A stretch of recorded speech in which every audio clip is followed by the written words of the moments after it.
ज्ञानोबारायांचा हरिपाठ. आणि या हरिपाठामध्ये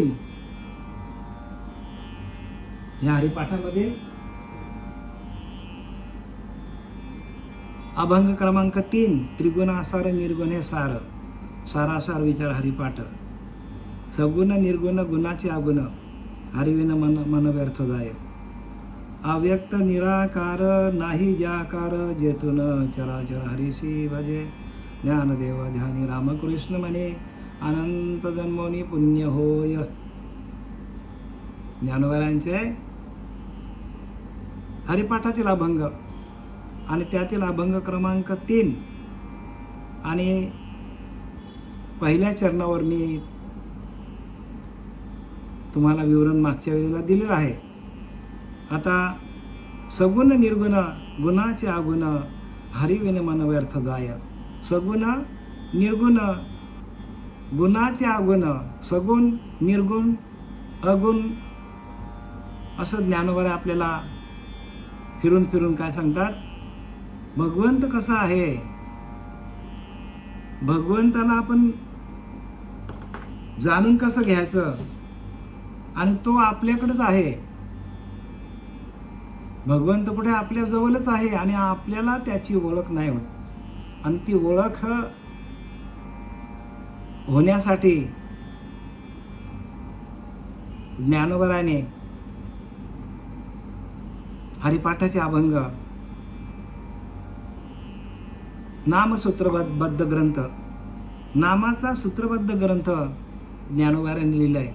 आणि ते नामच आपल्याला जर आपल्या हातात नसेल तर आपल्याला हरिपाठ बाह्य अंगाने आपण करून काहीच फायदा होणार नाही.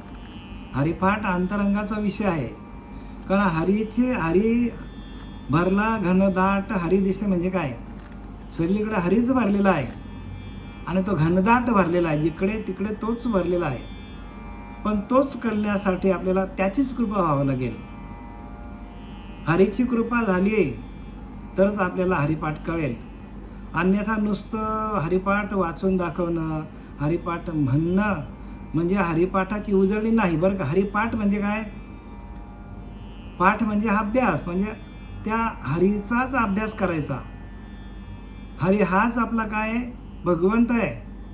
आणि त्या भगवंताचं अभ्यास, भगवंताला प्राप्त करण्याचं, भगवंताशी तदाकार होण्याचा अभ्यास आपण प्रत्येक साधकाने कसं करायचं ह्याच्यावरती विवरण हरिपाठामध्ये आहे. आणि लोक ते काय करतात, अभंगावर जातात, मृदुंग तालावर नाच करतात.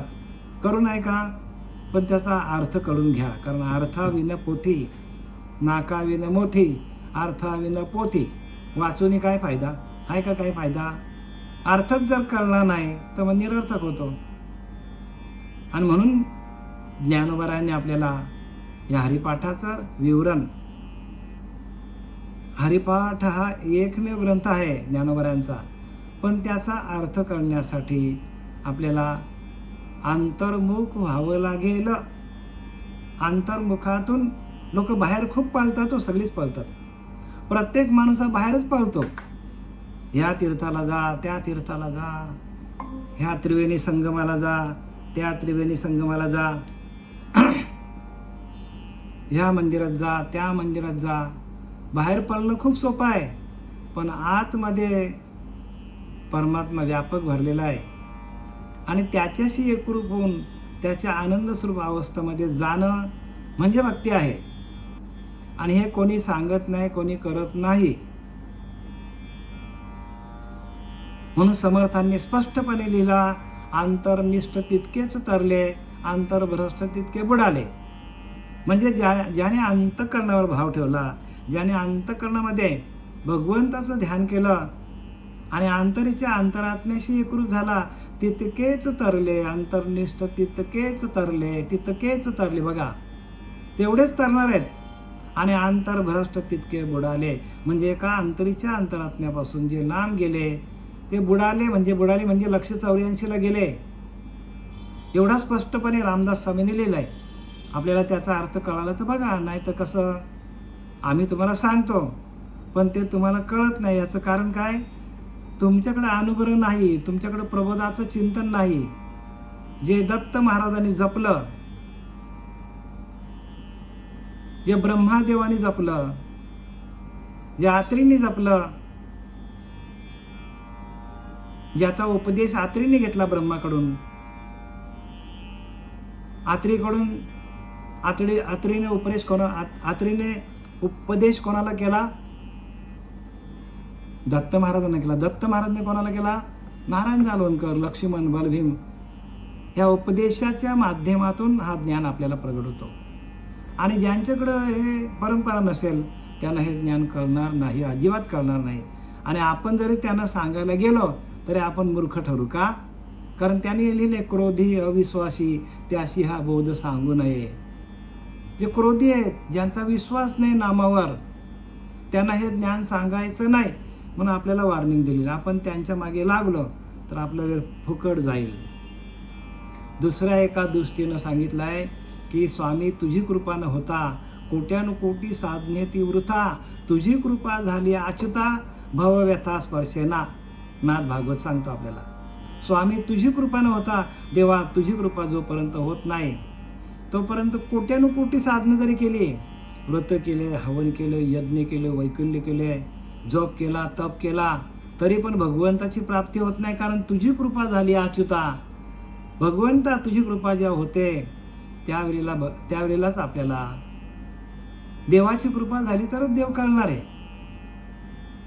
देवाची कृपा होत नाही ज्यांच्यावर, त्यांना देव आयुष्यात कळणार नाही. कारण देव हेच सांगितले की देव ही निर्गुण आहे, निराकार आहे. आपण ज्यांची पूजा करतो त्या मूर्त्या आहेत देवाच्या, म्हणजे दैवत आहेत त्या, तर दैवतांच्या पूजा करतो. मग जे अवताराला आले ते अवतार त्यांचा संपला आणि ते निघून गेले. पण अवताराला आले म्हणजे अवताराला भगवंताने त्यांना निर्गुण निराकाराने पाठवले त्यांना. आणि जेवढे त्यांचं आयुष्य होतं तेवढे त्यांनी काय केलं? धर्माचं कार्य केलं. आपल्याला वाट दाखवली संतांनी, वाट दावी त्याच्या पुण्य नाही पार, होती अगणित उपकार, आपल्यावर उपकार केले त्यांनी. जगाच्या कल्याणा संतांच्या विभूती, देह कष्टविती परोपकारी हो. आपल्यावर परोपकार केले त्या संतांनी आणि आपल्याला देवाची ओळख करून दिली. संतच देवाची ओळख करून देतात. मग संत ओळखता यायला पाहिजे, कारण संतांचं अंतःकरण अखंड त्या निर्गुण निराकाराच्या चिंतनामध्ये निमग्न झालेला असतो, एकरूप झालेला असतो, तदाकार झालेला असतो. आणि त्यांची वृत्तीपासून निवृत्त झालेले असतात. इथं आपल्याला ज्ञानोबा आहेत तेच सांगतो, त्रिगुण आसार निर्गुण हे सार, सारा सार विचार हरिपाठ. त्रिगुणासार निर्गुण हे सार, सारा सार विचार हरिपाठ.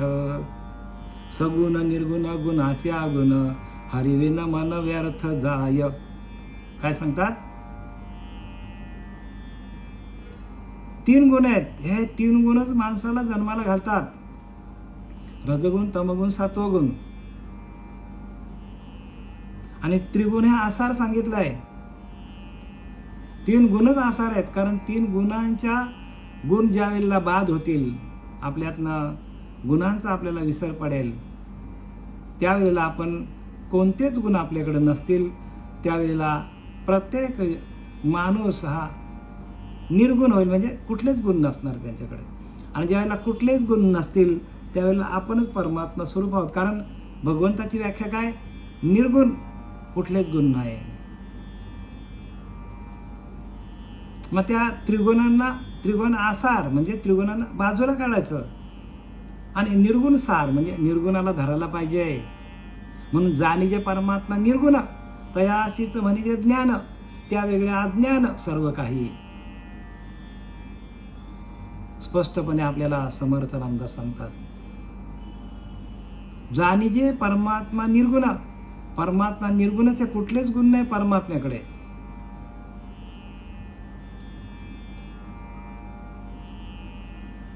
तयाशीच म्हणजे ज्ञान. काय सांगतात? त्यालाच ज्ञान म्हणा. बघा किती स्पष्ट, रोखठोक भाषा. रोखठोक भाषा समर्थाने वापरली, पण कळेल कोणाला? त्रिगुण आसार ज्ञानोबा पण तेच सांगतात. 3 गुण आहेत ना, तेच आसार आहेत. आणि त्यांना बाजूला करून सारा सार विचार हरिपाठ म्हणजे काय, सार काय आसार काय, ह्यांना साराशी म्हणजे सार येथे सार भगवंत, फलकट संसार येथे सार भगवंत. बघा संसार फलकट आहे ना, आपण त्या फलकट संसाराला धरून बसलोय. आपण जाणार आहे, प्रपंच जाणार आहे आज न उद्या, देह जाणार आहे आणि देहाला चालवणारा जो परमात्मा आहे तो सार आहे. आणि त्या साराची ओळख घेणं बरं का, त्या साराशी ओळख घेणं म्हणजे खरी भक्ती आहे. जे दिसतं आपल्याला त्याची पूजा करण्यासाठी गुरु कशाला पाहिजे, जावा मूर्ती आहेत पूजा करा, मंदिरात जा. पण जे दिसत नाही ते काय आहे, जे दिसत नाही ते सार आहे, जे दिसतं ते आसार आहे. म्हणून सारा सार विचार हरिपाठ, विचार आहे हो, सारा सार विचार. विचार करा ना, सार काय आहे, आपला देह आसार आहे, देहाला चालवणारा ते सार आहे ना, तो भगवंत. प्रत्येक जीवाला चालवणारा परमात्मा त्याच्या आतमध्ये आहे असं सांगतात ज्ञानोबा. सगुण निर्गुण गुणाचे अगुण. बघा माणूस काय करतो, सगुण भक्ती करतो, सगुणाचे आधारे निर्गुण पाविजे निर्धारे. म्हणजे सगुणाचा आधार घेऊन निर्गुणाकडे जावं लागेल. म्हणजे हा देह मिळालेला आहे भगवंताने, तो आपल्याला सार काय आसार काय हे समजण्यासाठी आपल्याला दिलेला आहे. आणि त्या देहाचा पूर्णपणे निराश होऊन आपण त्या सार म्हणजे आत्मा म्हणजे परमात्मा सार आहे, त्या परमात्मा तत्वाशी एकरूप होण्यासाठी आपल्याला हा नरदेह दिलेला आहे. आणि आपण काय करतो, असाराला घेऊन बसलोय, जे जाणार आहे त्याला आपण धरून बसलोय. आणि जे सार आहे लिहिले की नाही, येथे सार भगवंत, म्हणजे भगवंत सार आहे. आणि तो भगवंत कसा आहे तर मागे तुम्हाला सांगितलं की गुण, आपले गुण जे आहेत रजगुण तमगुण सत्वगुण, हे गुण आपले श्वासावरती चालतात. आपला श्वास हाच आपला देव आहे. आणि ते श्वास जातो येतो. ज्यावेळेला आपल्या श्वासाकडे आपलं लक्ष नसतो त्यावेळेला आपण गुणांमध्ये अडकतो. आणि ज्या वेळेला बघा, ध्यानाला बसून बघा, करा, प्रयोग करा. आणि ज्या वेळेला आपल्या श्वासाकडे सातत्याने लक्ष राहील त्यावेळेला आपल्यातले गुण बाजूला होतात. श्वास हाच आपला देव आहे. आणि त्या देवाशी एकरूप होऊन त्या देवाचं भजन कसं करायचं हे सांगणारे संत असतात. बाकी असंत, नुसती माहिती देणारे ते संत नाहीत, ते असंत आहेत. म्हणजे आपल्या श्वासाचा आणि आपल्या गुणांचा, आपल्या मनाचा खूप निकटचा संबंध आहे, जवळचा संबंध, एकदम जवळचा संबंध आहे. जसं आपण श्वासाकडं लक्ष ठेवून आपण भजन करू तसं आपल्याकडे गुण बाजूला होतात. आपल्याकडे प्रत्येक साधकाकडे येणारे, मनाकडे येणारे विचार बाजूला होतात. आणि ज्या वेळेला विचार बाजूला होतात त्यावेळेला जी स्थिती मानली जाते ते सार आहे, तो भगवंत आहे. तोच भगवंत आपला, ते शुद्ध सत्वगुण आहे. शुद्ध सत्वगुण काय, कोणतेच विचार तुमच्याकडे नसतील तेव्हा आपल्याकडे शुद्ध सत्वगुण तयार होतात. आणि आपल्याकडे गुण आहेत, रजगुण तमगुण आहेत, तोपर्यंत आपल्याकडे विचार चालू आहेत. प्रक्रिया करून बघा, प्रयोग करून बघा. तुम्ही श्वासाकडे सातत्याने लक्ष द्या, बघा तुम्ही, आणि त्याचा विचार करा. जर श्वासाशी आपण एकरूप झालो तर आपलं अखंड भजन चालू होतो. आपल्याला सुख, समाधान, शांती ही तिथे मिळते आपल्याला, कारण आपण भगवंताशी एकरूप होतो. सांगतात की नाही, वासुदेव करीतो फेरा,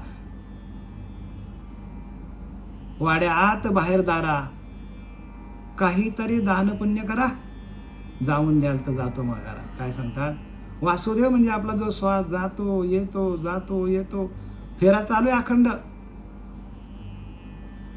वाड्या आत बाहेर दार, म्हणजे आतमध्ये पण आणि बाहेर पण तो वासुदेव आहे आपला, आणि त्याचा फेरा अखंड चालू आहे. आणि तो आपल्याला सोडून गेला तर आपल्या घरावर गर्दी झालीच समजायची. आणि तोच आपला देव आहे. आणि त्याचं भजन कसं करायचं हे कोणी सांगत नाही. देव म्हणजे आपला प्राण, लिहिले की नाही, प्राणाशी न करावे निर्वाण. प्राण आपला, जो प्राण जातो येतो जातो येतो, तो आपला देव आहे. आणि त्याचा आणि मनाचा निकटचा संबंध आहे. त्याचा आणि गुणांचा एकदम जवळचा संबंध आहे. तुम्हाला जर निर्गुण व्हायचं असेल तर आपल्याकडे येणारे विचार जे आहेत ते बाजूला व्हायला पाहिजे. ज्या वेळेला आपला श्वासाकडे सातत्याने लक्ष राहील, सातत्याने, बरं का, बघा, ध्यानाला बसून बसत बघा तुम्ही. आणि दिवसभर जरी जनाबाईंनी काय केलं, मुक्ताबाईंनी काय केलं, मीराबाईंनी काय केलं, फक्त आपल्या श्वासालाच त्याने काय केलं, आपला देव बनवला. तसं तुम्ही तुमच्या श्वासाला देव बनवा.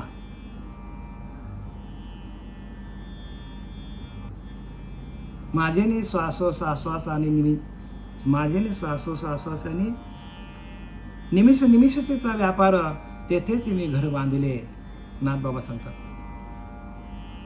माझेने श्वासोश्वासाचा आणि परिचारिता, निमिष निमिषतेचा व्यापार, आणि तेथेच मी घर बांधले. श्वासावरतीच मी घर बांधलं सांगतात. एवढा सोपा परमार्थ असून लोकांना नको त्या दिशेला घेऊन चाललेलं आहेत. आणि याच्यासाठीच सांगितलं आहे की ते जोपर्यंत माणसाकडे पुण्याचा ठेवा नाही तोपर्यंत त्यांना तसा गुरु मिळत नाही. गुरु भरपूर आहेत, पायलीचे 50 आहेत, पण पुण्याचा ठेवा असला तरच. बघा ना किती सोपा केलाय ज्ञानोबारांनी, सोपा परमार्थ केलाय, पण हेही कळत नाही लोकांना.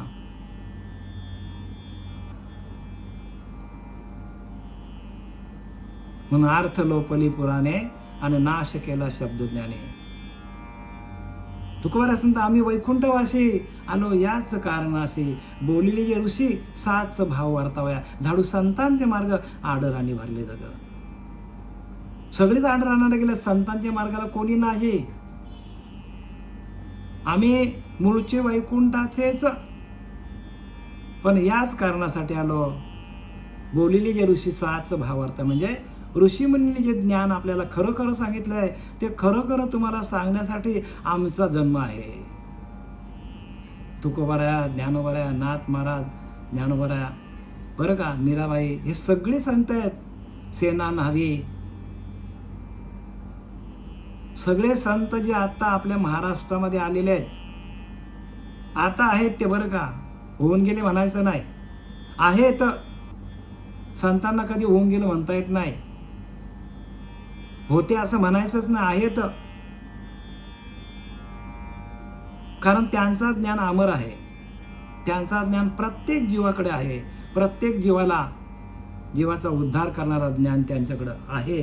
आणि संत आहेत, होते असं म्हणायचंच नाही. श्रीपाद बाबा आहेत, रामदास बाबा आहेत, पांडुरंग देवकर बाबा आहेत असं म्हणा, तरच तुम्हाला हे ज्ञान कळेल. आणि आपण जर होते बोललो मग आपण होते नव्हतं होऊन जाऊ. आपल्याला ज्ञान पाहिजे तर ते अस्तित्वात आहेत असा तुम्ही भाव धरला तरच होईल.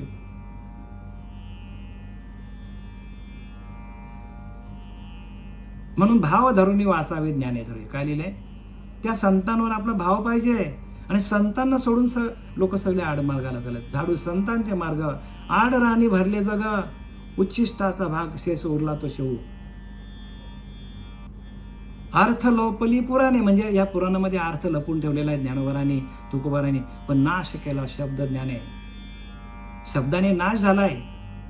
कारण आपण त्या परब्रह्म तत्वाशी एकरूप होऊन, तदाकार होऊन, त्याचं भजन करून जर आपण हे वाचन केलं, त्याच्याशी एकरूप होऊन त्याचा स्पर्श, भगवंताचा स्पर्श आपल्याला झाला, भगवंताची अनुभूती आपल्याला आली, भगवंताचा आत्मसाक्षात्कार झाला, तरच हे ज्ञान सांगता येईल. बाकी बडबडी लोक, बडबडीची वाणी नरका जाय चुकेना, लिहिलं की नाही, बडबडीची वाणी आहे, नरका जाय चुकेना, नरकाला जावं लागेल.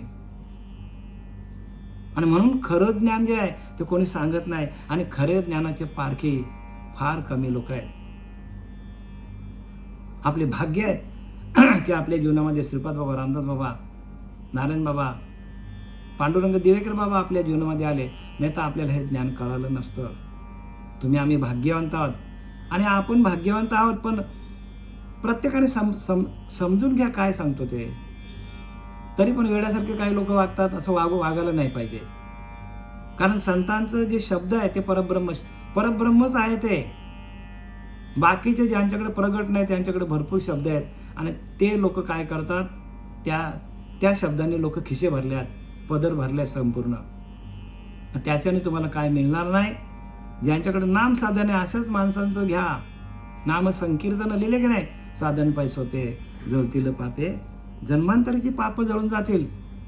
आणि म्हणून काय लिहिलंय, सगुण निर्गुण गुणाचे अगुण, हरिविन मन वाय. सगुण आहे, सगुण म्हणजे गुणासहित आपण आहोत. सगुण निर्गुण म्हणजे सगुणाचे आधार आहे, निर्गुण पाहिजे. सगुणाचा आधार घेऊन निर्गुणाकडे जावं लागेल. काट्यानेच काटा काढता येतो. काटा कसा काढता येतो? काट्यानेच काटा काढता येतो. गुणानेच आपल्याला निर्गुण होता येतो.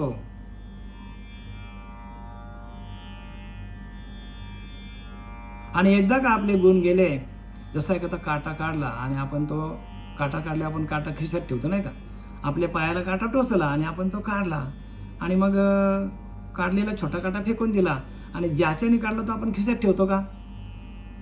ठेवतो ना खिशात आपण. ठेवला तर काय होईल? आपल्या छातीमध्ये घुसेल तो. तसं गुणांनीच आपण निर्गुण तत्वाकडे जायचं आणि एकदा निर्गुण तत्वाकडे गेलो का आपल्याला हे गुण पण टाकून द्यायचे आहेत. रजगुण, तमगुण, सत्वगुण.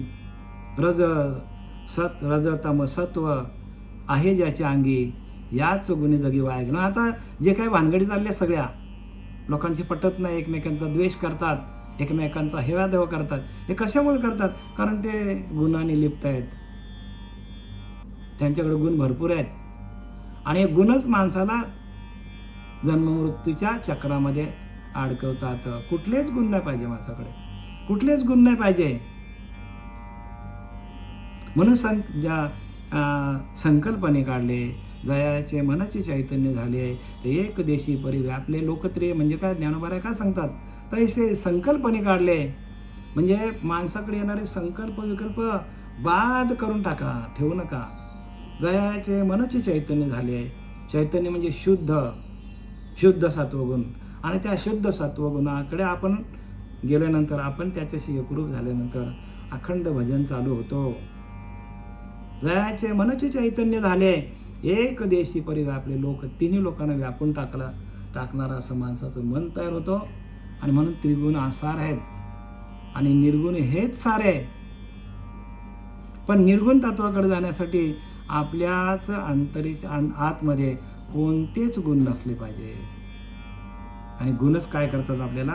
गुणच माणसाला नाचवतात. हरिविन मन व्यर्थ जाय. आणि हे निर्गुण होण्याचं काय एकमेव मार्ग काय?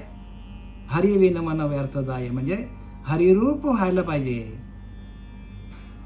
भगवताकार वृत्ती व्हायला पाहिजे, अखंड चिंतन विठोबाचं व्हायला पाहिजे. जसं तुकोबारायांचं झालं, अखंड चिंतन विठोबाचं केलं तुकोबारायाने, तसं आपलं चिंतन व्हायला पाहिजे. चिंतन चित्ताला लावी मनाच्या मनाला,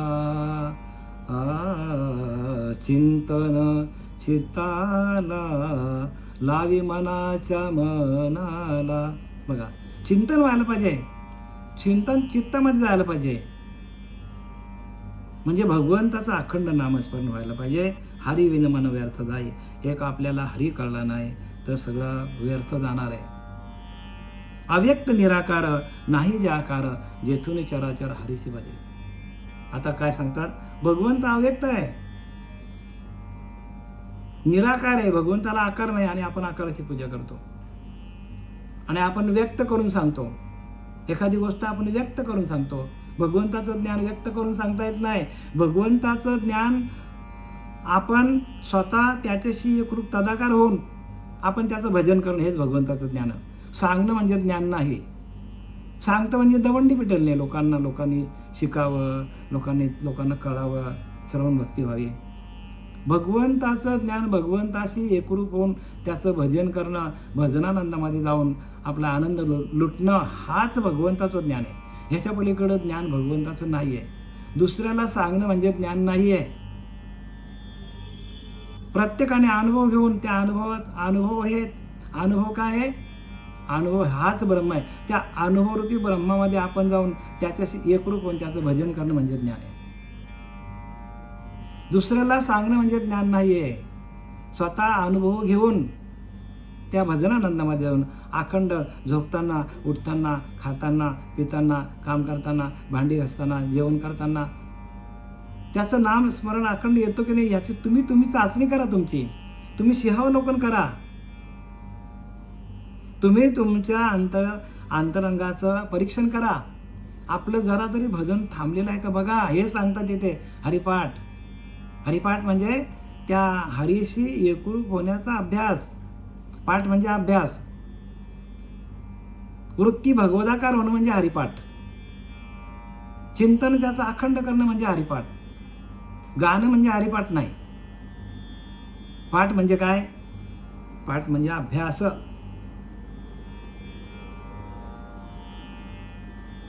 म्हणून अभ्यासासी काही सर्वथा दुष्कर नाही, या लागी माझ्या ठाई अभ्यासी मिले अर्जुना. 12व्या अध्यायामध्ये भक्तियोगामध्ये सांगतात, भगवंत सांगतो अर्जुनाला, या लागी माझ्या ठाई अभ्यासी मिले अर्जुना. अभ्यासासी काही सर्वथा दुष्कर नाही. अभ्यास केला तर तुम्हाला काहीच कठीण नाही. ध्यान योग करा. सगळ्यात उत्तम योग कोणता आहे? अभ्यास योग, ध्यान योग. अभ्यासासी काही सर्वथा दुष्कर नाही, अजिबात कठीण नाही. या लागी माझ्या ठाई अभ्यासी मिले अर्जुना. म्हणून अर्जुना तू काय कर? अभ्यास करून. अभ्यास म्हणजे काय? ध्यान हो, ध्यान योग. ध्यान हेच करायचं. श्वासावर आपला जो श्वास जातो येतो त्याच्याकडे लक्ष देऊन सगळी कामं करायची. जरा जरी आपण त्या श्वासापासून विचलित झालो तर आपल्या आतमध्ये ताबडतोब पापाचं काय होतो? संचार होतो आतमध्ये. त्याला स्वधर्म म्हणतात. स्वधर्म बाप्पा नित्य यज्ञ जाणपा, म्हणून वर्तता तेथे पापा संचारू नाही. हा निज धर्मदय सांडे, त्याची गाकू कर्मी घडे, त्याची बंधू पडे संसारिका. बघा, जन्ममानाच्या फेऱ्यामध्ये जावं लागेल. जरा जरी आपला श्वासापासून आपला लक्ष विचलित झाला तर ताबडतोब आपल्या अंतकरणामध्ये पाप येतात. बघा, अनुभव घ्या. आणि आम्ही तुम्हाला अनुभवातून सांगतो, ठामपणे सांगतो. एवढा सोपा परमार्थ आहे, पण हे लोकांना कळत नाही. का? देवाची कृपा नाही.